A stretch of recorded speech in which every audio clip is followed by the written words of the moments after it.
Hi there, Corona TV viewers. I'm Johnny Damon. You're my bobblehead Joel today, just nod up and down if you agree. Welcome to the show, Mitch Joel. How are you? Happy birthday to you.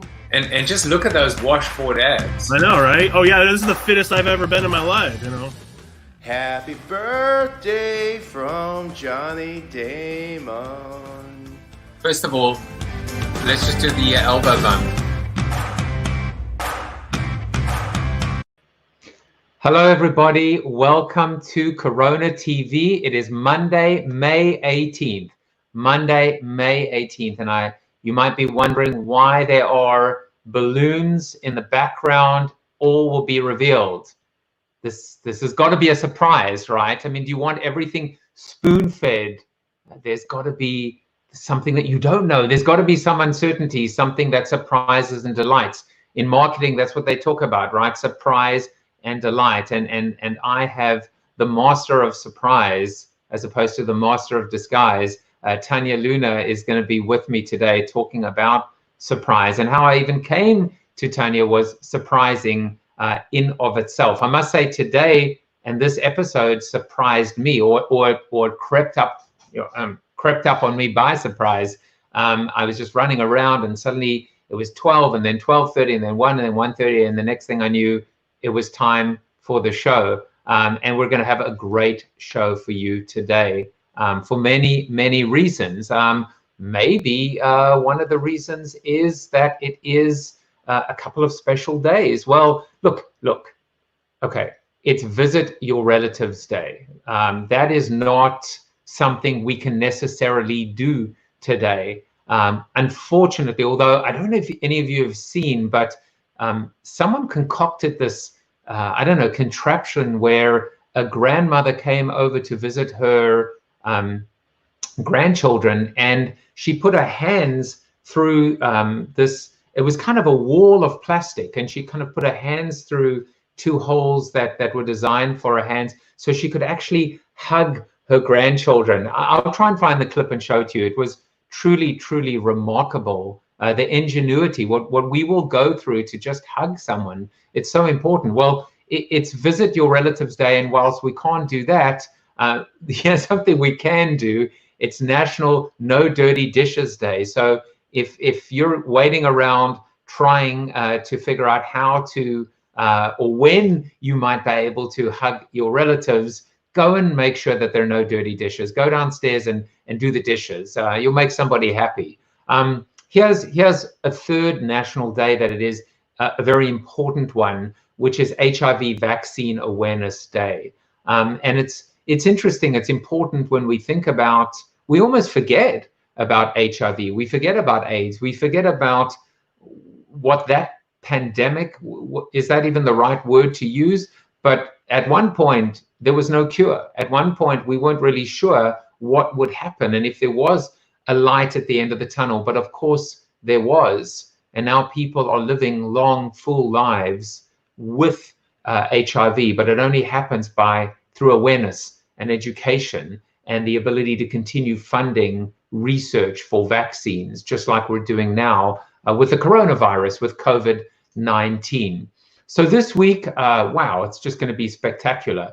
Tania and Jeff tomorrow, Mark Schaefer coming on Wednesday. Jay Bear, I mean, look at Jay. He's game, right? He's game for anything. So we will do Corona cocktails on Thursday. It's going to be 6 p.m. Eastern Standard Time, not 5 p.m., which is the normal time for cocktails, but we will have cocktails. And then Brian Solis coming in on Friday. It's going to be a lot of fun.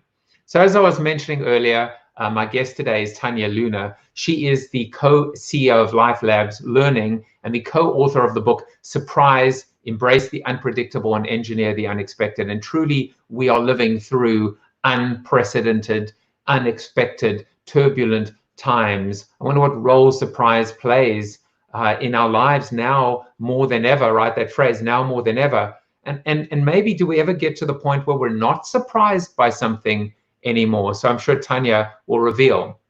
Okay, there are birthdays today on Facebook. A whole bunch of people, including Larry Sack, my buddy, just turned 50 today. We just had a Zoom call with him and his family. Happy birthday, Sackman. And there's Kim Shevitz, Ilan Smith, my cousin in Israel. And let me just see. I feel like someone might be missing from that list. Oh, I remember. My daughter, Amber Rose Jaffe, is 19 years old today. My darling little Ambi is 19, and it's like yesterday. That's why the balloons are here. It's like yesterday I was giving a keynote in Paris at the Louvre. That's actually where I met Graham Codrington, one of my guests from last week. And Amber flew in on her 16th birthday. I don't think she'd ever flown internationally or even domestically before. I picked her up in Paris, and this is us having high tea at the Ritz. The rain was pouring down. They just showered us with attention and care. They made special food. It was just a magnificent day, but just being with her was magnificent. I mean, Versailles was great. The Ritz was great, but being with her on a sweet 16 was better. So happy birthday, Ambi. And if I haven't embarrassed you enough, I'm going to sing. Happy birthday to you. Happy birthday to you. Happy birthday, my darling Amber. Happy birthday to you. And she's never going to talk to me again, but it's okay. And on LinkedIn, I just want to say hello to everyone there. You're not going to get the balloons, I'm afraid. Well, actually, these balloons are for you, of course, but I'm not going to sing for you. But I still wish you guys happy birthday nonetheless. So just a couple of other small things to share with you. First and foremost, I just wanted to say that, I did a show on Sunday, and on my show on Sunday, I showed a tiny little clip from the Bundesliga, the German soccer or football association actually went back and played to empty stadiums. And I showed this tiny little clip, which I'd recorded myself on my TiVo crudely with my iPhone. You can even see the glare of the sun. And this morning I woke up to copyright infringement, and YouTube had banned the video. Well, look, I cut it out, I edited it, and it's back on and it's back live. But it just, it left such a sour taste in my mouth that during these crazy times, surely all of these companies or this AI or all these systems could be put on pause. I mentioned right at the beginning of this CoronaTV journey that there was this amazing trend of people, DJs, that were spinning tracks, records, whatever the phrase is. I'm not a DJ, clearly, and doing it live on Facebook. And Facebook kept on dinging them and interrupting the feed. But I'm hoping that companies out there will actually use this as an opportunity to loosen those strings and that tight control on the ability to control things like copyright. What is copyright anymore? Content wants to be free. We want to be free. We do not want to be able to be pushed down and have, even our media controlled. And if you think about the ingenuity and the creativity and the entrepreneurial spirit of 16-year-old and 17-year-olds putting clips on Instagram of their homages to their superstar heroes, their sports stars, now is not the time to be exercising copyright law and protection and pulling the stuff off. Now is the time to keep it on, because at the end of the day, there's no harm being done to the brand or to the association. If anything, what we're doing is we are celebrating the content and our fandom, the fanocracy, as David Meerman Scott spoke about last week. We are talking about iTunes and YouTube, etc. Just a reminder right now that Jaffe Juice TV or Corona TV is also Corona Radio, and you can find this podcast, in fact, the conversation with Tania, if I manage to do it in time, this podcast will be available on iTunes tonight or tomorrow. So you can listen to these interviews whilst running, walking, jogging, gardening, idling, or whatever it is that gives you spirit and gives you joy and gives you sustenance and gives you inspiration as well. And finally, talking about inspiration, you'll remember that Frank Peruna came in and performed an original song that he had created. Well, now I'm happy to say that his song is live. You can download it, you can buy it as well. I have done that. So this is the song. Let's go to the start. This life is beautiful, the view I have while it tears my flesh from the bone. Oh no. And I'm going to provide a link. Support Frank, support creativity, support musicians, support original content, and go and download his song. It is available on Bandcamp if you want to go over to Bandcamp. And the band is Since We Are Apes. And the song, of course, is called Find Me Dancing or Find Me Dancing. And finally, the last little bit of optimism and positivity today. Moderna has just said that their initial COVID-19 vaccine results have been positive. So they're now moving into phase 2.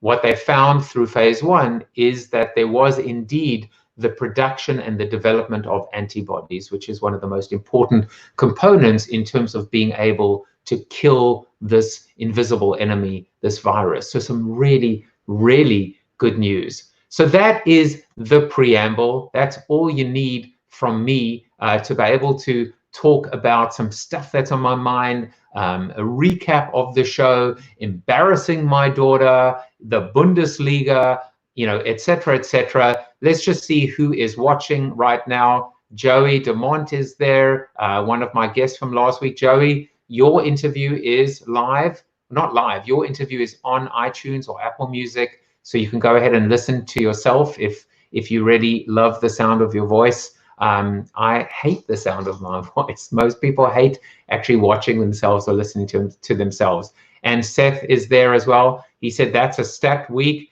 So he is responding to the guests. But then he also said, Jan said, in session, all my regulars are here. Seth basically said, so the balloons are real. I thought it was another looping background. I think that's a reference maybe to the Coors Light campaign.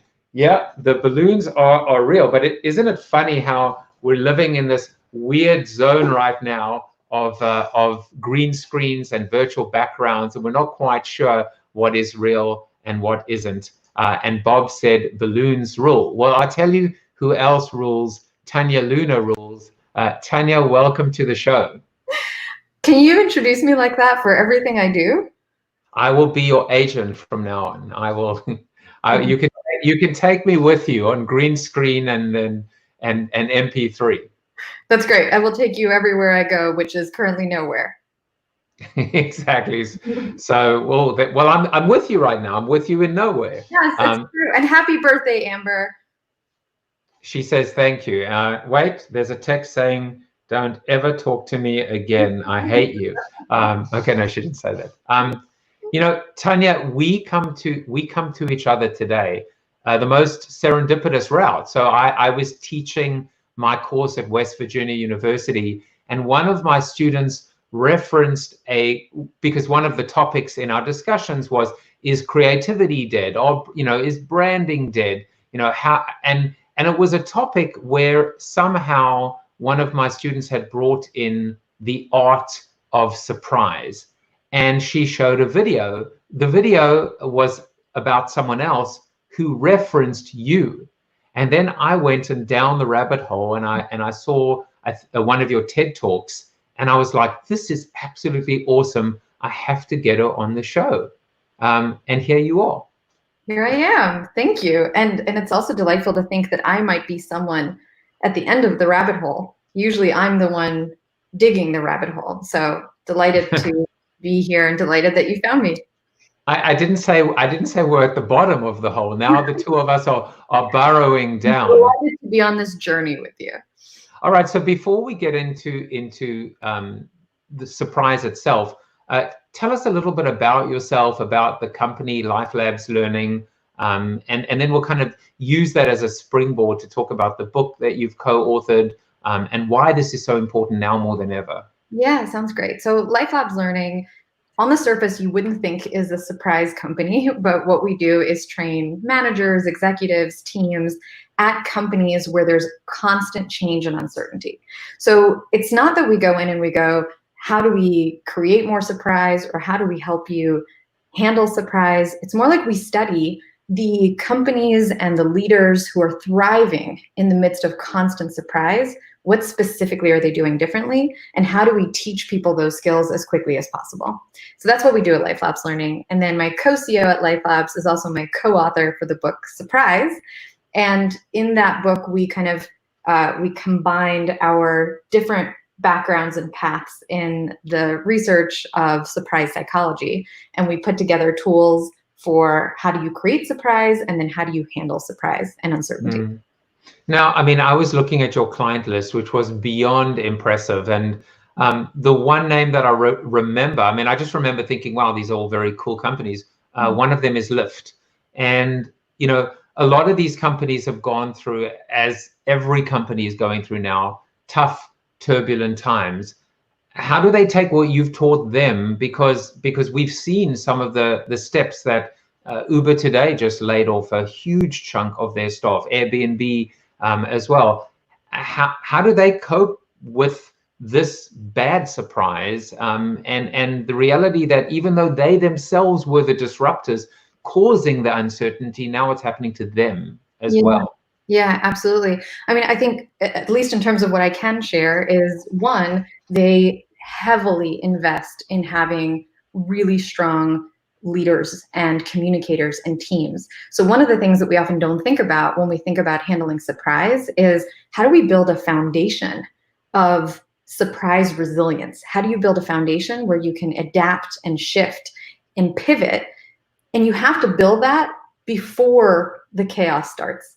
And that's what they spent a lot of time doing, is really helping their leaders and their teams communicate really fast, to trust each other, to have an environment where change isn't seen as scary, change is seen as normal.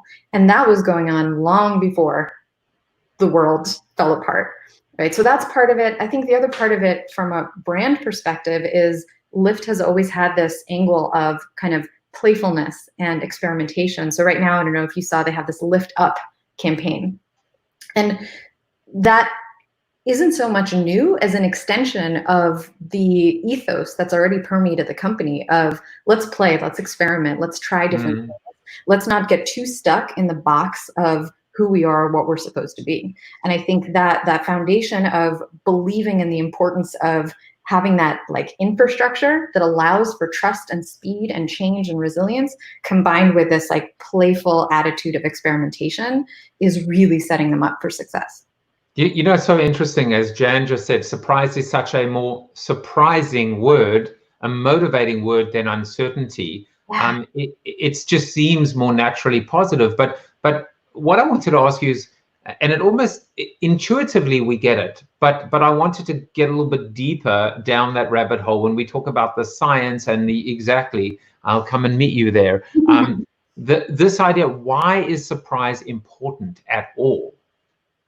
Yeah. Oh my gosh. Well, obviously I can talk about that all day. So I'll give kind of the mini quick explanation, which is that as human beings, we are chronically trying to get our balance right on what we call the surprise seesaw.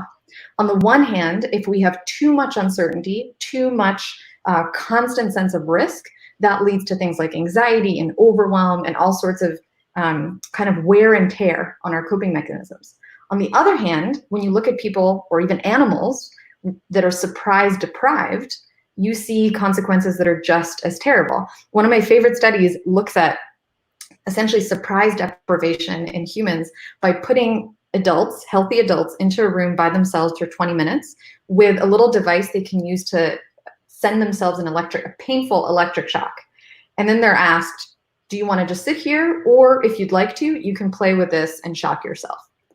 Most people will actually shock themselves to avoid nothing, right? To avoid this lack of stimulus, lack of engagement and challenge and variety. So we constantly need to find that balance where on the one hand, we have some degree of certainty and stability, but on the other hand, there's constant change, variety, novelty. Animals at the zoo, this is one of the first places that researchers really started to recognize that animals in perfect safety become depressed. That's why in zoos, there are now these enrichment programs where animals actually have to like chase down their food because otherwise they just kind of give up, right? So we constantly need to find that balance on the surprise seesaw. It's, you know, we're obviously going to talk to a degree about the quarantine and COVID-19 as a predominant stimulus or factor or variable.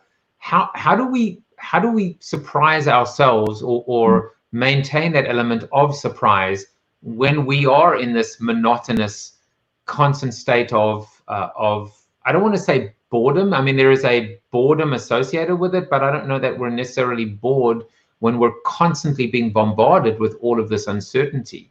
Yeah, it's a weird place to be, right? Because I do think that monotony is a huge factor for so many people, right? Where you're in many ways, it's a privilege to get to be bored for those of us who work from home, right? There are obviously many other people who are out in the world constantly dealing with change, but maybe even in those instances, there's a type of monotony of like constant bombardment of certain images, certain emotions. And on the other hand, we have this chronic uncertainty. So I think first and foremost, thinking about how to find that balance on the surprise seesaw is thinking about what is your anchor? What can you control? What is within your realm of some sense of, if not certainty, then safety or routine or predictability. So for some people, and this is including people who are on the front lines right now, healthcare workers, that might be something like the first 5 minutes of their day. No matter what, they'll always have a cup of peppermint tea, right? Like, or no matter what, they'll make their bed. And that seems really tiny, but for our brains, that's huge. That's some kind of anchor.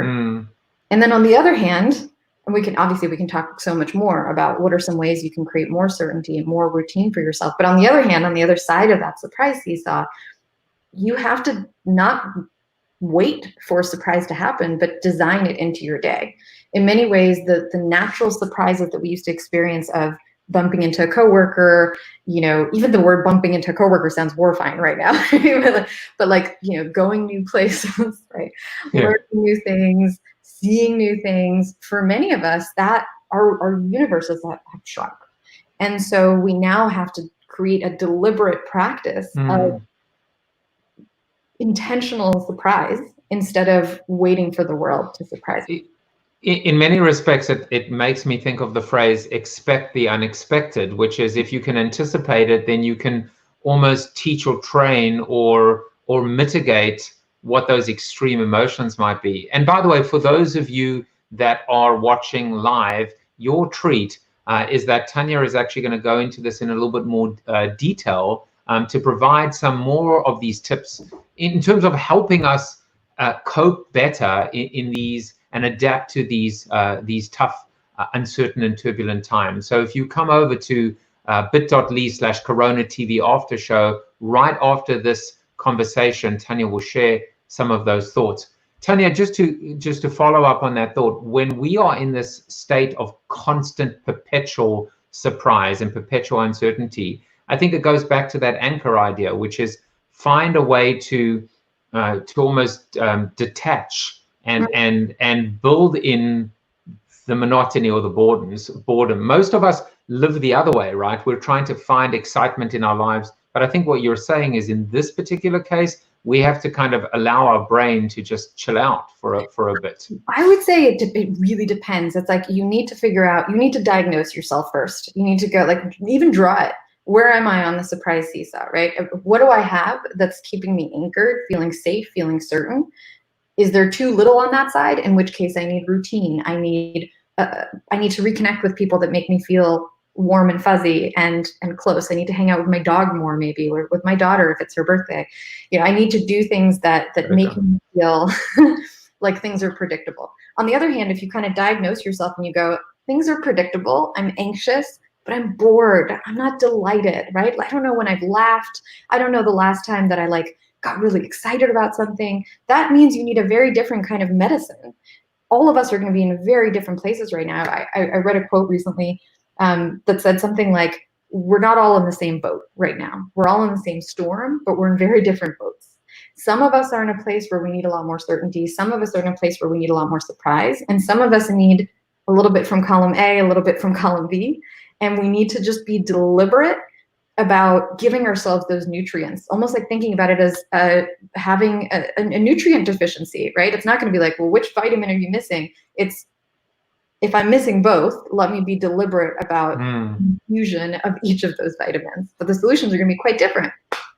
So I want to, we touched a little bit on this when we were chatting before the show began, and without getting political, what struck me was that certainly we have a president in the United States right now that is unprecedented in many of, and let's just even go before Corona, right? Before COVID-19, where you just heard reporters or journalists always saying unprecedented, unprecedented, unprecedented, until the point where the only thing that would have surprised me would have been if he did something that was precedented.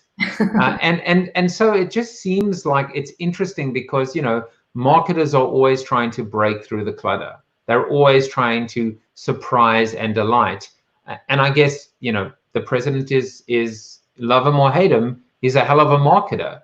So I wonder how, I'm giving you a very wide range to decide where you want to come in and chat, because I do think it's interesting that when the extreme actions are so predictable and so consistent and so unprecedented, don't you lose the art of surprise then in that situation? Oh, interesting. So there are some cross-cultural studies on surprisability, right? Like who is more or less capable of experiencing surprise. And for example, cross-cultural research shows that more Buddhist cultures tend to experience less surprise. One of the reasons for that might be more of a cultural acceptance of the unexpected, right? Like the more rigid my worldview, whether that's my schema of what a president is supposed to be or my schema of how my life is supposed to turn out, the more rigid that is, the more likely I am to be surprised. Because surprise fundamentally is what happens in the brain when something is misexpected or unexpected.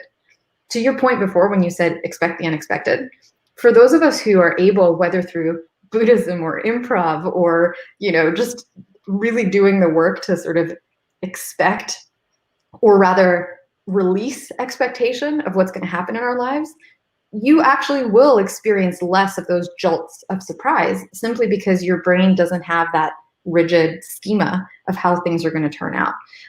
So in some ways, I guess maybe you could argue that our president is loosening up our schema by saying, oh, you thought this is what a president does? Well, here are some things that weren't on your list. And surprise is the ultimate learning tool. So in some ways, that's constantly expanding, and challenging our schema. And also the framework now has been widened and deepened in the sense that whomever is next, whenever that might be, our whole rubric in terms of how we evaluate and analyze will be completely different. And you know, it makes me think of that phrase also, nothing surprises me anymore. And but there's a good and a bad, right? There's the good in terms of being able to be better prepared, but I guess let's take it back to the bad, which is we should never be in a place where nothing surprises us anymore, right? Great point. Yeah. So I'm also a close cousin of surprise is the emotion of wonder. And I think wonder is a really interesting in between of nothing surprises me anymore and I'm constantly surprised. Because on the one hand, it would be really kind of empowering to go, oh, you know, another horrible thing happening in the world, I got this. On the other hand, how sad to wake up and not have that moment of just awe, you know, or shock, right, or micro delights. And so I think the emotion of wonder is really powerful because if you are, and I saw someone wrote in chat, is it Jan or Jan, or something in between, what if we use surprise as a marker to go, oh wow, this is an opportunity, right? This is, instead of let me respond in fear, let me move toward it and go, what can I learn here? What can I discover? How can I use this as an opportunity? I'm not suggesting that we shouldn't also take time to grieve and just, acknowledge the crappiness of reality from time to time. But once you've given yourself a little bit of that time to mourn, you also want to go, well, this is unexpected. Like, how can I move with this? How can I learn from this? And if you're feeling that life is going kind of stale or bleached, you can switch your surprise spotting lens on also by going into a state of wonder, where you go, I've looked at this tree a million times. I wonder what I haven't seen about it yet. Or, I wonder what I can learn in this conversation with this person that I've talked to hundreds of times by asking a question I've never asked before. Because life is short, right? And at the end of the day, there's infinitely more that we'll never experience than the things that we will experience. The wonder kind of reminds us of technically how young we are. We're still very much children forever, because we're only ever going to experience a tiny sliver of this universe. So if you're overwhelmed by surprise, you can go, I wonder what I can learn. I wonder what's going to happen. If you're underwhelmed by surprise, you can go, what can I wonder about? Like, what haven't I been wondering? It's so childlike as well.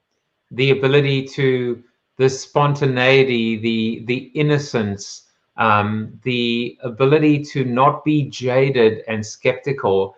And then there's another emotion, or another almost attribute that, as a former strategic planner, when I actually had a job, which was 20 years ago, the last time I voluntarily worked for someone, was the word curiosity. Yeah. And I think that's almost the third leg of this tripod when we talk about, in addition to surprise and wonder, is curiosity is just always, and the more curious you are, the more you're going to be amazed, because you're going to go deeper down that rabbit hole. I would just say, try to switch on wonder before you go into curiosity mode, because curiosity mode is, I want an answer. Whereas wonder is just like, wow, this is weird, or this is different, or I've never noticed this before. And some of us jump too quickly to, and I need to figure this out. Let me Google the answer to this. Like, I sometimes think about this term of like Googling away wonder or Googling away delight. You and I were talking about this earlier, right? Where like, if you're about to go on, thank you.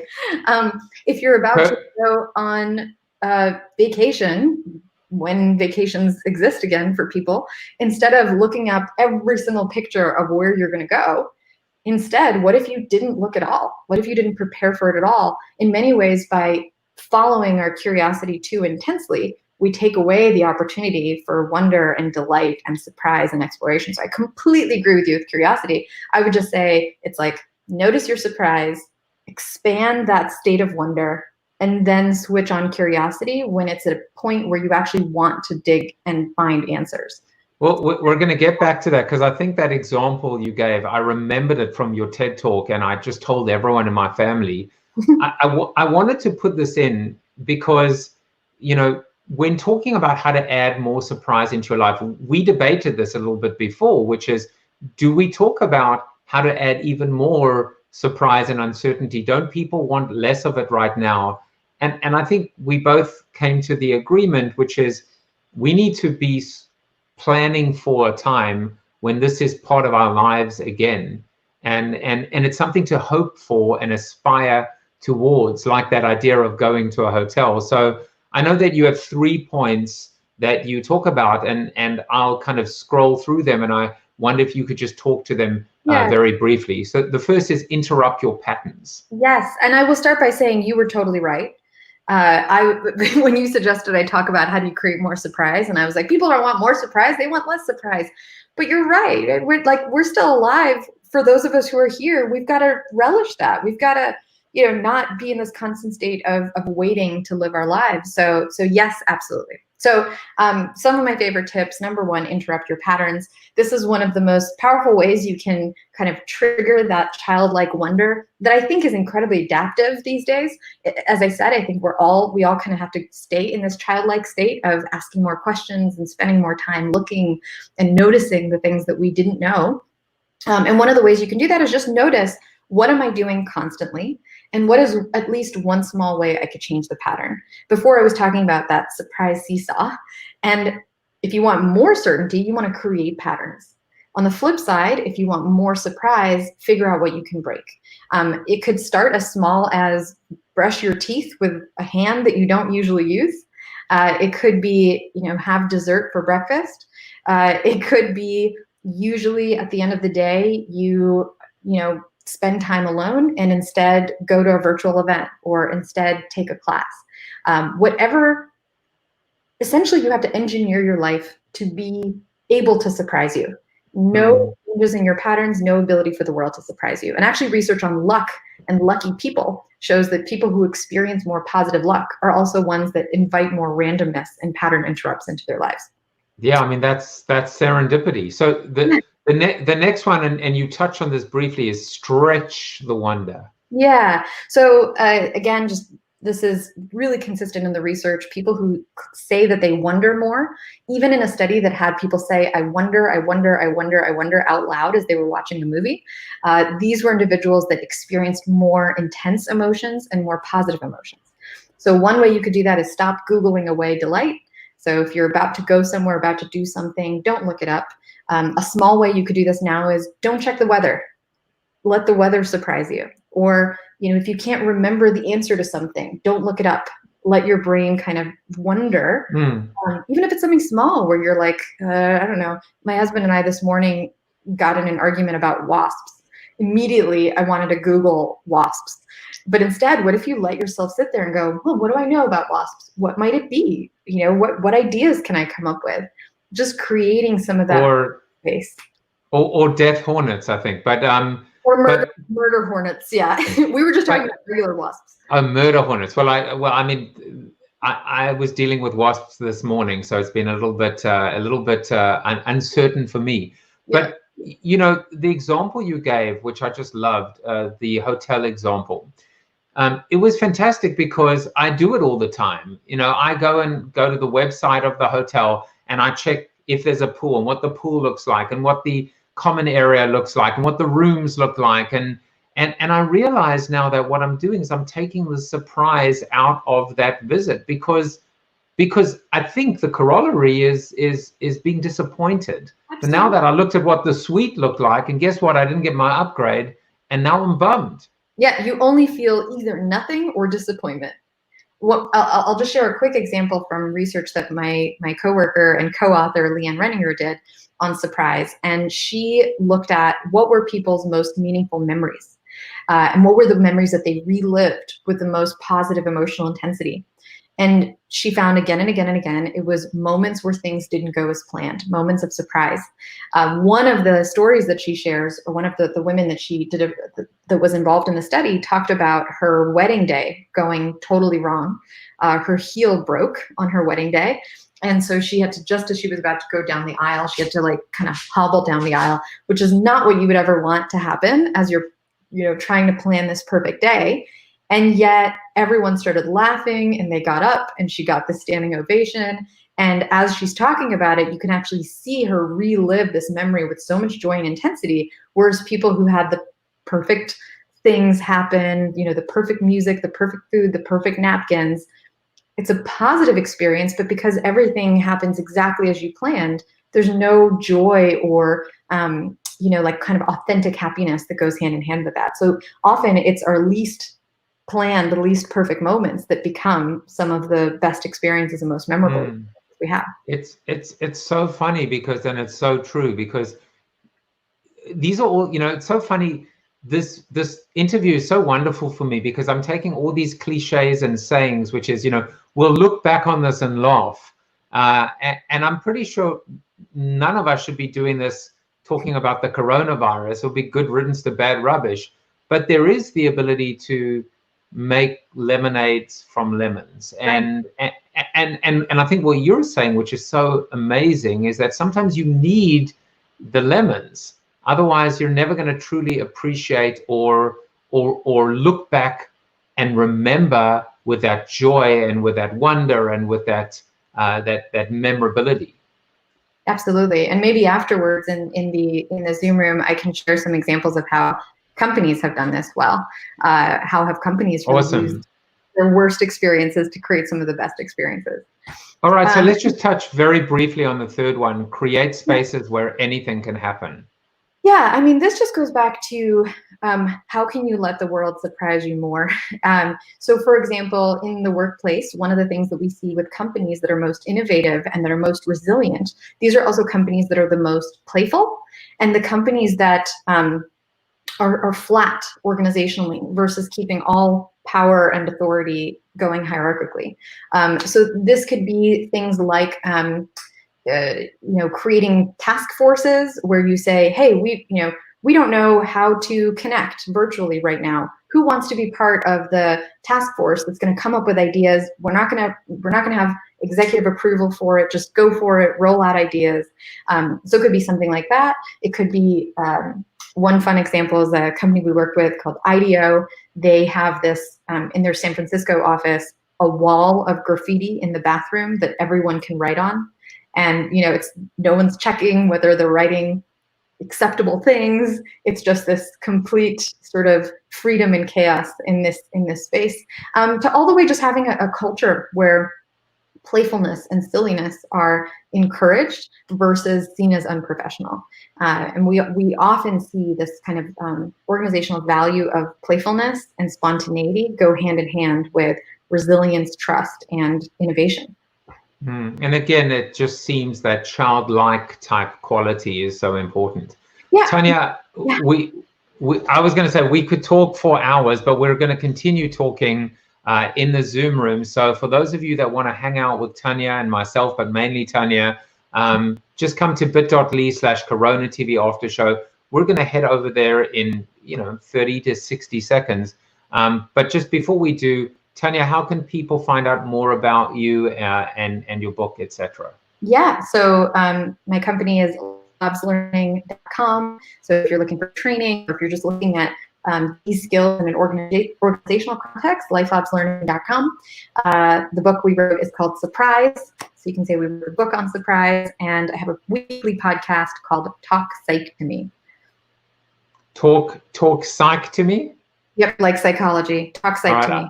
I will make sure that I put that in the comments. And Tania, thank you. I wish I could tell you that I was surprised by this conversation, but it's exactly what I expected, which was awesomeness. So I just want to thank you. Thank you so much. Oh, wait, come back. Let's do that again. I just missed you too soon. There we go. Thank you, Tania. See, I got surprised there. Well, guys, I don't know if I don't know if you would disagree with me. If you did, then I would think you're insane. How could you not love Tania in that interview? Come on over to the Zoom room. Let's hang out a little bit. And if not, we'll see you here tomorrow. And just have an amazing and surprising day. Bye.